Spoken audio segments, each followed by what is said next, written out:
नमस्ते दोस्तों, राम राम साहब, स्वागत है आपका हमारे यूट्यूब चैनल हरिज्ञान पर। तो दोस्तों आज का वीडियो होने वाला है कि राजस्थान में जो 12 और 13 सीटों मतलब पूरी 25 सीटों पर प्रथम चरण और दूसरे चरण दोनों में वोटिंग हो चुकी है 26 अप्रैल तक। एक पहली चरण की 19 अप्रैल को और दूसरे चरण की 26 अप्रैल को। तो मैं बताने वाला हूँ कि जो द्वितीय चरण वाली में कितना प्रतिशत मतदान हुआ 2019 से, कितना मतदान घटा है या बढ़ा है 2024 में, और यही बताने वाला हूँ कि किसकी कौन सी सीट पर जीतने की आशंका ज़्यादा है, और कितने पर बीजेपी भारी है, कितने पर कांग्रेस भारी है और कितने पर त्रिकूट मुकाबला है। तो इसमें बेनीवाल जी की सीट भी आ गई, बाड़मेर वाले रविंद्र भाटी यानी कि उम्मीदवार वाली सीट भी आ गई, और वसुंधरा जी की झालरा पाटन वाली बच्चे की और सडोले के बच्चे की जालोर सीट भी आ रही है। तो मैं आपको दैनिक भास्कर की अखबार की कटिंग के साथ बताने वाला हूँ। दैनिक भास्कर वालों का विश्लेषण सही है। तो वीडियो को एंड तक जरूर देखना और चैनल को सब्सक्राइब करिए और वीडियो को लाइक कर दीजिए। चलिए वीडियो को शुरू करते हैं। तो दोस्तों ये दैनिक भास्कर की कटिंग है, और अगर आप बोलोगे कि आपका विश्लेषण अब सही से बताओ तो मैं वीडियो ले आऊँगा, तो ये वीडियो देख लीजिए। या आपको ज़्यादा अच्छा नहीं लगता है, विश्लेषण सही नहीं लगता है, तो आप मुझे कमेंट करके बता दीजिए। मैं नया वीडियो भी लेकर आ जाऊँगा हर सीट पर अच्छा विश्लेषण। दूसरे चरण की 13 सीटों पर 64.56% वोटिंग, मतलब कि पूरे राजस्थान की वोटिंग। पहले चरण की 58.28% से 6.28% बढ़ी, पर 2019 के 68.42% से 3.86 कम। मतलब कि आप पहले चरण की यहाँ पर देख सकते हो, श्रीगंगानगर में 67.21%, चूरू में 64.22%, दौसा में 56.39%, जयपुर 63.99%, अलवर 60.61%, सीकर 58.43%, नागौर 57.60%, जयपुर ग्रामीण 57.65%, बीकानेर 54.57%, भरतपुर 53.43%, झुंझुनू 53.63%, करौली धौलपुर 50.05%। 12 सीटों पर वोटिंग 58.28% हुई थी। 2019 में ये वोटिंग 64.02% थी, मतलब कि पहले चरण में 6% कम मतदान हुआ, और दोनों चरणों की मिलाकर 3.86 मतदान कम हुआ 2019 के देखते हुए। और यहाँ पर देख दूसरा चरण 13 सीटों पर वोटिंग 64.56%, और यहाँ पर 2019 में हुई थी 68.42%, मतलब कि 3.86% कम वोटिंग हुई है, मतलब दूसरे चरण में तो वोटिंग सही हुई। टॉर्च वाई में आप देख सकते हो 56.55 झालावाड़। अब यहाँ पर स्क्रीनशॉट लेकर आप देख सकते हो कहाँ पर कितना मतदान हुआ है। और अगर आपको विधानसभा वाइज जाना, मतलब कि 8 लोकसभा क्षेत्र में 8 विधानसभा आती है, तो आपको हर विधानसभा की वोटिंग जानी है कि आपकी विधानसभा में कितने हुए। तो आप कमेंट करके जरूर बताइए। मैं हर लोकसभा की 8 विधानसभाओं की सभी लोकसभा वार आपको बता दूंगा। तो यहाँ पर आप देख सकते हो कितना कितना परसेंट हुआ। मैं आपको ये बता देता हूँ कि कौन कहाँ से जीत रहा है। यहाँ पर आप देख सकते हो दाव पर हैट्रिक, 17 सीटों पर भाजपा, 2 पर कांग्रेस मजबूत, 6 सीटों पर नजदीकी, मतलब 17 पर तो भाजपा आ रही है, 2 पर कांग्रेस मजबूत है और 6 सीटों पर नजदीकी मुकाबला। तो मैं दूसरे चरण की आपको पहले चरण की आपको बता देता हूँ।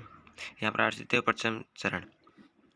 दौसा सीकर झुंझुनू के नतीजे रोचक रहेंगे। श्रीगंगानगर भाजपा ने सांसद का टिकट काट प्रियंका बलान को प्रत्याशी बनाया। भाजपा लाभ में मार्जिन भी बना रहना संभव, मतलब कि तो श्रीगंगानगर में भाजपा की जीत दिख रही है। बीकानेर ऐसी सीट भाजपा से कानून मंत्री प्रत्याशी कांग्रेस के पास परंपरागत वोटर, भाजपा मजबूत स्थिति में।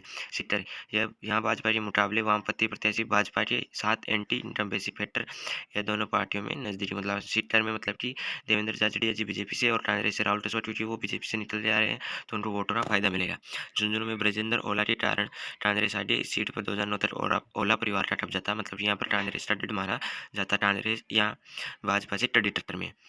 चूरू, सॉरी मैंने सीकर में गलत बता दिया। वहाँ पर अमरा राम जी है जो CPIM के गठबंधन के साथ खड़े हुए हैं, और सामने सुमेधानंद जी है जो इतने अच्छे प्रत्याशी नहीं है। चूरू में है देवेंद्र झाझड़िया जी और राहुल रसवा। भाजपा को यहाँ भीतर रात का डर, ऐसा हुआ तो परिणाम कांग्रेस के पक्ष में जा सकते। कांग्रेस यहाँ से भाजपा की कड़ी टक्कर में।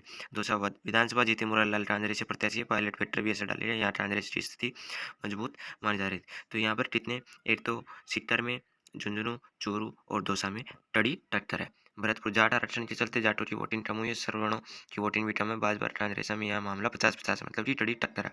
करौली धौलपुर, यहाँ कांग्रेस की वोट ज्यादा, लेकिन प्रत्याशी के बाहरी होने का मुद्दा, यहाँ दोनों पार्टियों में नजदीकी मुकाबला।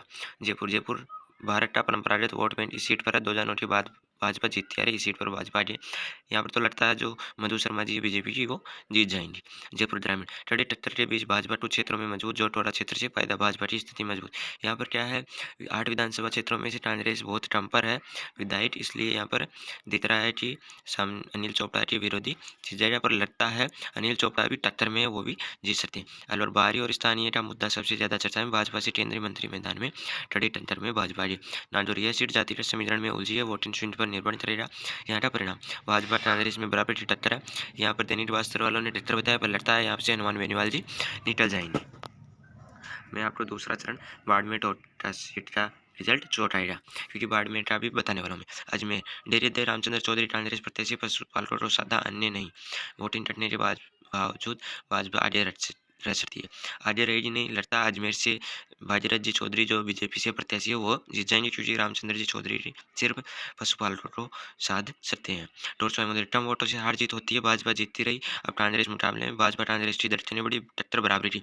लगता है टोरसो माधोपुर से कांग्रेस प्रत्याशी हरीश जी मीणा जीत जाएंगे, क्योंकि इनसे सचिन पायलट जी का पेट काम करेगा, और जो सामने वाले सुखबीर जौनपुरी जी अच्छे प्रत्याशी नहीं है। पाली भाजपा के स्थानीय तो कांग्रेस के बाहरी प्रत्याशी की चर्चा रही, कम पोलिंग असर डालेगी, भाजपा का जीत का अंतर डर सकता है। जोधपुर भाजपा से केंद्रीय मंत्री प्रत्याशी, लेकिन कांग्रेस प्रत्याशी का आक्रामक प्रचार बेअसरदार, भाजपा की जीत का मार्जिन कम हो सकता है। लगता यहाँ से जोधपुर सीट से चरण सिंह जी उचाड़िया जी टक्कर में है। टोटा कांग्रेस की प्रत्याशी पूर्व भाजपा बड़ी पोलिंग का लाभ दोनों ही दलों को मिल सकता है। मोदी पेटर सरदार जीत का मार्जिन डट यहाँ से लड़ सकता है कि जो बीजेपी से आए हैं कांग्रेस में वो कड़ी टक्कर में। उदयपुर भाजपा का डट कम पोलिंग से भी कांग्रेस मुकाबले में नहीं लग रही, इनकम बेसी का असर वोटिंग पर नहीं दिखा। बाड़मेर जातीय समीकरण हावी, निर्दलीय असरदार होने से त्रिकोणीय संघर्ष मुकाबला रोचक। यहाँ पर बीजेपी से ठेलाजी चौधरी है, कांग्रेस से उमेदवार राम जी बेनीवाल जो आरएलपी से ज्वाइन हुए हैं, और निर्दलीय रविंद्र जी भाटी है। तो यहाँ पर आप ये मान लीजिए तीनों में से कोई भी जीत सकता है, पर यहाँ पर ठेलाजी को आप बाहर ही रखिए। यहाँ पर टक्कर है उमेदवार राम जी के और रविंद्र भाटी जी के बीच में, लगता है उमेदवार राम जी निकल जाएंगे। राजसमंद पहले डोसी प्रत्याशी के हटने से कांग्रेस बैकफुट पर आई, पोलिंग कम का असर नहीं, भाजपा को फायदा, जीत लगभग थे। भीलवाड़ा